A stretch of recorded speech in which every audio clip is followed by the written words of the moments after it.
ve pandaridi.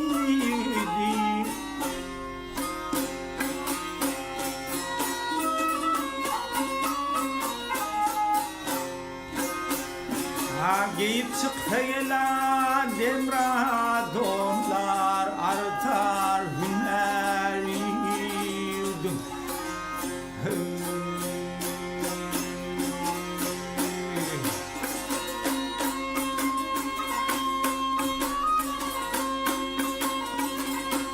Aydın gayratı olsa, gelhem olsa, düşman bilen seveş kılsey.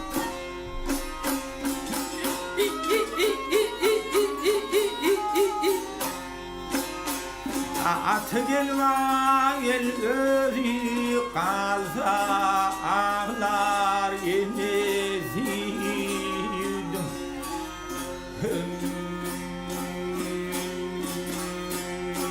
Veda leylim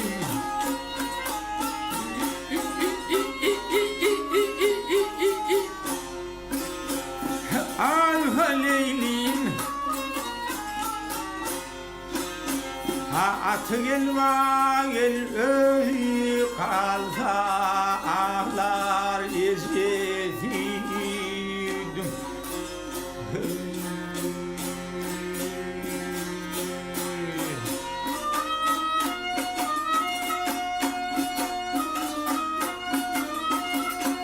Ahirinde kallaç olmasın ay, gel olmasın ben duştan ayrılmasın.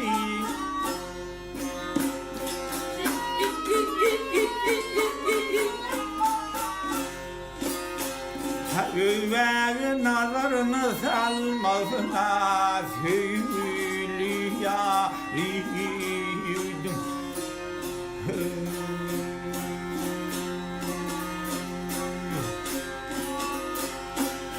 Aydı sörlürümdü beşte, savunma olur yarı kış değil.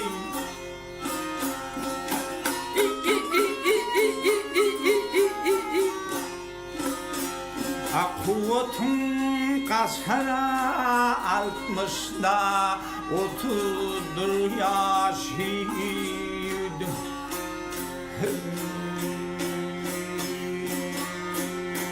Veda leylim